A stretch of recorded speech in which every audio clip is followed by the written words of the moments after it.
Hello everybody and welcome back to another match reaction. It finished at the Valley last night. Charlton Athletic 1, Rotherham United 1 in what is another decent team display from the boys and another positive and very good result. Going into this game last night, I definitely would have taken a point before the game, and that is exactly what we've got, and I felt that it was the least we deserved. For the majority of the game, we have to say we kept Rotherham at bay, and our season now has well and truly begun. 7 points from 9. We're out of the bottom 4. We're in 18th now. Our season has well and truly begun. Rotherham definitely probably were the best team we've seen come to the Valley so far. But as I said, I felt we kept them at bay for the most part and came away with a point that I felt we thoroughly deserved. So let's get into this match reaction, starting off with the starting lineup. Now, Jackson was forced into one change from the team that demolished Doncaster at the weekend 4-0. That, of course, was the injured Jonathan Lecco. And he was replaced by the man who came on in his place in that match, and that was Diallang Jaiyesimi. I don't know how long it's actually been since Jaiyesimi started a game, but it was very nice to see him back in the starting 11. Charlie Kirk as well made a return to the bench. He didn't make an appearance last night, which was a shame. I still don't know what's going on with Kirk, to be honest with you, why his minutes this season have been limited, but hopefully he will be back into the starting 11 and involved in the team at some point very soon. I was going into this game with a lot of optimism. I felt that this squad was definitely going to give it a fair good go, but we were playing a Rotherham side who, if they won last night and if Wigan lost to Fleetwood, they would have gone top of the league, and they are no pushover. They are a very, very good side that will be up the top of the league come the end of the season. They've obviously got Michael Smith, former Charlton Academy graduate. He's the top scorer in the league at the moment. Freddie Ladapo as well. They've got some good options in midfield. Dan Barlaser, Ben Wiles. But I was confident that we were going to give it our all. You know, we were going to go out there, play for the badge, play for the shirt, and we were going to give it our very best shot. And going into the first half, we have to say it was a fairly even contest. You know, it was very difficult to pinpoint which team was on top. I know a couple of Charlton fans on Twitter said that Rotherham were by far the better side. I couldn't really see that because, to be honest with you, Rotherham didn't really test us much in the first half, of course, until the very end of the half where they scored their goal. Other than that, their shots were just going over the bar. They were missing shots. I know Dan Barlaser had a good opportunity from the edge of the area, took a shot, whistled past the post. And I think, in fact, their goal was their only shot on target in that first half. So they weren't really testing us much. And yeah, as for Charlton, I felt we kept Rotherham at bay for the most part of that first half. Our attacking third was the only thing that was letting us down, but I didn't think we were playing that badly, to be honest. We did have some very good opportunities in that first half, to be fair. I remember one fairly early on where Gunter swung a ball. Conor Washington won a header at the near post and it just missed the far post. A very good opportunity there. I think Alex Gilbey had an opportunity as well, and Diallang Jaiyesimi as well had a shot either on the volley or the half volley, I'm not entirely sure, but he managed to force a good save out of Vickers, managed to catch it. So we did have some opportunities within that first half, but I felt that the attacking third was the only thing that was letting us down. We could definitely have been a lot better in that area. But yeah, for the most part, I felt that we matched Rotherham, to be honest with you, in that first half. It was very difficult to say which team was on top and who wasn't, but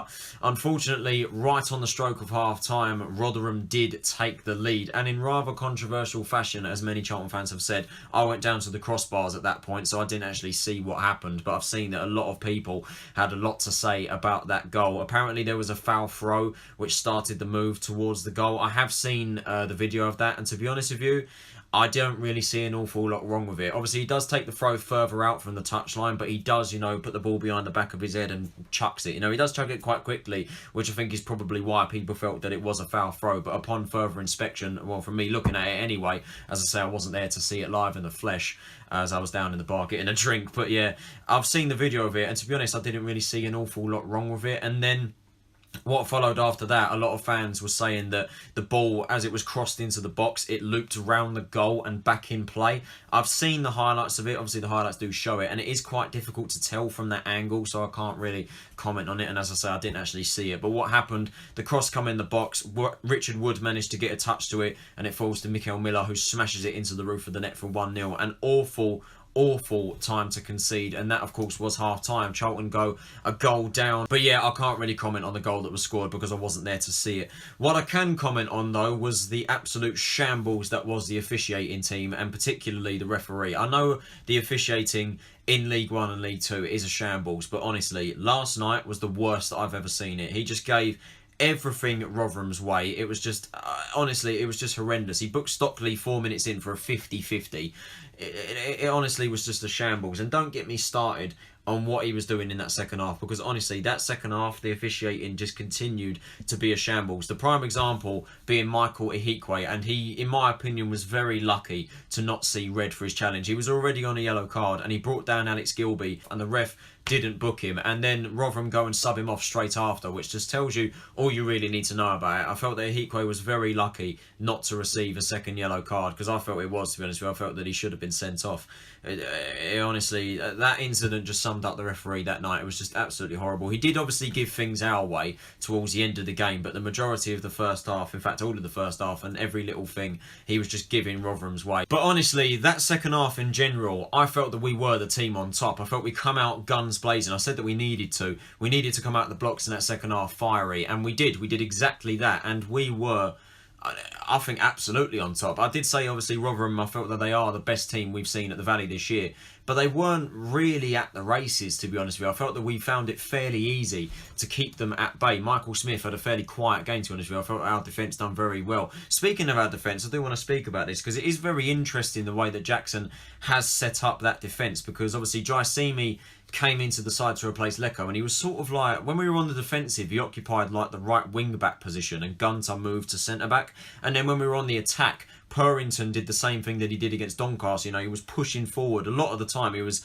like near our goal trying to cross balls into the box, and obviously Jaiyesimi reverted to his natural position, which was a winger. It was very interesting, and it's been described as like a hybrid defence, but it was an interesting setup that Jacko decided to go with. Jaiyesimi, by the way, I felt had another good display. I felt defensively he done his job very, very well, and we had some very good opportunities within that second half. Conor Washington again coming very close to grabbing the equaliser. He got put through one-on-one with their goalkeeper, had a shot, the keeper saved it. It came back off Washington, and the defender just managed to get there in time to boot it away. We got very close there with that one. Then we made a change. Diallang Jaiyesimi came off. He was replaced by Blackett-Taylor, the only substitution of the night, which, as I say, was quite surprising. As I say, was a surprise that Elliot Lee lasted the full game. And by the end of the match, we were looking knackered. You know, we looked absolutely done for, and we were punting the ball quite a lot in that second half, and you could just tell that we were just, you know, just dying. That didn't stop us from showing that passion and desire to get the eventual equaliser, an equaliser that I felt we definitely deserved, and it did come through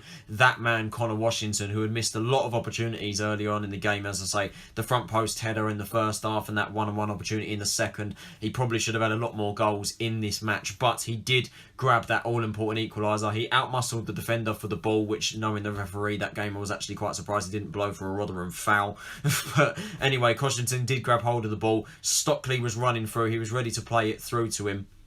Or I was screaming for him to play it through to him anyway, because Stockley was making a good run. But Washington went alone. He had a shot at the edge of the area. It takes a little deflection off Richard Wood, and it nestles its way into the bottom left-hand corner for 1-1. A goal that we definitely deserved, in my opinion. Under Nigel Adkins, there is absolutely no way that we would have done that. And going into that match, a couple of weeks ago, if we'd have played Rotherham a couple of weeks ago under Nigel Adkins, we'd have lost that about 4 or 5-0, I'm convinced. It just shows what a difference a week and a bit can make, and it shows what a difference Jackson has had on this side, because we're finally showing that passion, and I've said it multiple times, but we are showing that fight, that desire. We're playing for the shirt. Charlton won, Rotherham won. There was actually a situation towards the end of the game, the last kick of the game, that pissed me off a little bit, where we won a free kick inside our own half, and Jayden Stockley just puts the ball down and just smashes it long, takes it quickly. It was the last kick of the game as well, which pissed me off, because it just went all the way past Conor Washington, who was trying to make a run forward. I can see what he's trying to do, you know, trying to smash it long to Washington to be put through one-on-one for the winner, but he overhits it and it goes straight to the goalkeeper. I thought he could have taken his time with that one a little bit more, and it was a little bit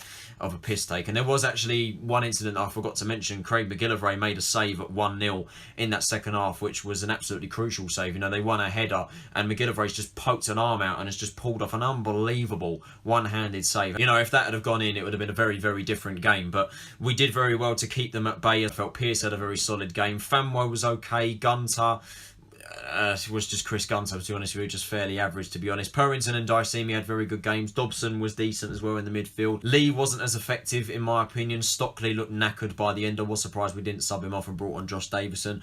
Washington, I felt, you know, he put in an absolute graft. He was running about the place. As I say, he should have scored a lot more than one goal with the opportunities that he had, but obviously very well done for him to get the equaliser. And like I say, another very positive performance, a very good team display, and Paul Warne, the Rotherham manager, did come out at the end of the game and did say, you know, Charlton are a top 6 side. We weren't really at the races today, and that's credit to Charlton. You know, they played really well in that second half. They should be nowhere near where they are right now, which is fair play to Warren on that one. Our season has well and truly begun. It has well and truly begun now. 7 points from 9, beating Sunderland, the team in second at the time, who had not lost a game at home. They've won every game at home.